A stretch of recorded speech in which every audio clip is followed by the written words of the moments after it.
Hi, I'm Chris Martin, a professor of journalism at the University of Northern Iowa. Today we're going to talk about opinion writing and how to build the argument for news editorials and columns. First, we begin with what is an argument? Well, you need to use an argument and build an argument to write good editorials and columns. So again, what is an argument? Well, it's not a quarrel or dispute, but it's more of a course of reasoning.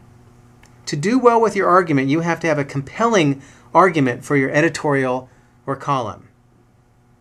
So an argument should be more than just a contradiction. There's a nice video here you can watch later on from the English comedy troupe Monty Python that illustrates you can't just contradict each other. That doesn't count. So you can't just say yes it is or no it isn't.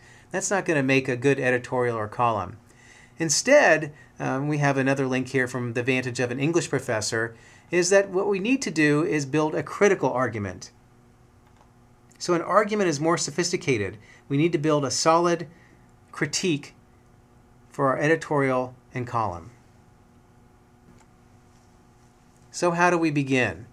Well, an editorial column should have three major elements. To begin, first we state our argument, which is a claim with premises that support it. And to begin off with our own column or editorial, we should start with something that's fresh and novel, not just what everyone else is saying. So it's your job to come up with fresh insights for your editorial or column. Secondly, it's not enough just to say what you believe. You need to offer premises. And premises are reasons that are offered as support for your claim. So you need to offer evidence and also consider counter-arguments. So to do this, you need to actually do what journalists were supposed to be doing, and that's do your own reporting. So it's not just, you don't get out of doing that if you're stating your opinion. What you need to do is build a strong argument with information and data to support your argument or claim. Secondly, because journalism is a discipline of verification, we need to make sure our claims are true, and we also need to anticipate and then test counter-arguments. So if you think when you're writing your editorial about global warming that some people might question it, you need to be ready to answer that. And actually, indeed, you need to answer that in your column or editorial and be ready for those counter-arguments. Finally, you need to make your conclusion. So the conclusion repeats your claim and the support for it, but then it moves us to think or do something. All right, so our checklist for doing our editorial column. First, we have our argument. Then we have points of verified support, which are premises. And for each one, we have to have sufficient support. And then finally, we get to our conclusion, where we need to be clear why the reader should be convinced of something or persuaded to do something. To check out this checklist, I've decided to use an example from Thomas Friedman, a famous columnist for the New York Times, on a piece he wrote arguing for startups, not bailouts, to get the economy going. Let's take a look at that. In his column, Friedman begins just a few sentences in with his main argument. He says, "Message, if we want to bring down unemployment in a sustainable way, neither rescuing General Motors nor funding more road construction will do it. We need to create a big bushel of new companies, fast." So that's his argument. Well, the next step is trying to figure out how do we do that? And we'll take a look at how he does do that. So we have then next from Friedman his premise. And he says, good paying jobs don't come from bailouts, they come from startups. And where do startups come from? They come from smart, creative, inspired risk takers.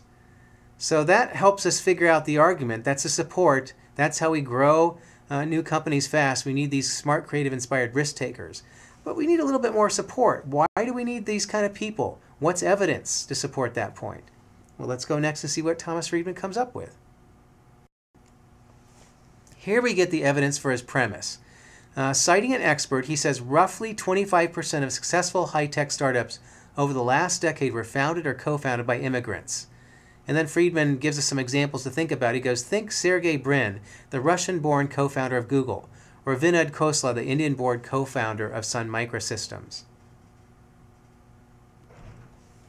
Finally, we get the conclusion from Thomas Friedman. He says, right now we have thousands of foreign students in America and 1 million engineers, scientists, and other highly skilled workers here on H-1 temporary visas, which require them to return home when the visas expire. That's nuts. Gives us a sense that he's trying to convince us of something, right? Finally, he says, quoting his expert, "We ought to have a job creators visa for people already here," said Linton. "And once you're hired, say 5 or 10 American non-family members, you should get a green card." And so that's what he's trying to persuade us to do, to really rely on smart, intelligent, highly skilled people from other countries to be those risk takers in America. So I hope you get a chance to read all of Thomas Friedman's work and look through all that. I've also provided a few other opinion samples to give you some ideas of what other people and other publications are writing. So for example, we have from Newsweek, Gersh Kuntzman arguing for "Let's Hear It for a Fat Tax." Or we have Ann Coulter in her website arguing for her own sanity. And then we have Maureen Dowd at the New York Times arguing about Worlds Without Women, about her visit to the Middle East. And then finally we have Mary Elizabeth Williams in Salon.com urging parents to put down their cameras and not videotape their crying kids and then make YouTube videos out of them. And then Timothy Egan with an opinionator piece for the New York Times arguing that the Supreme Court is really a club, and not so much ideologically, but in other ways that it's made up. So good luck with your editorials and columns. Think about what people do and make sure to follow all the steps when you're writing them, because you want to have the best argument possible. Thanks.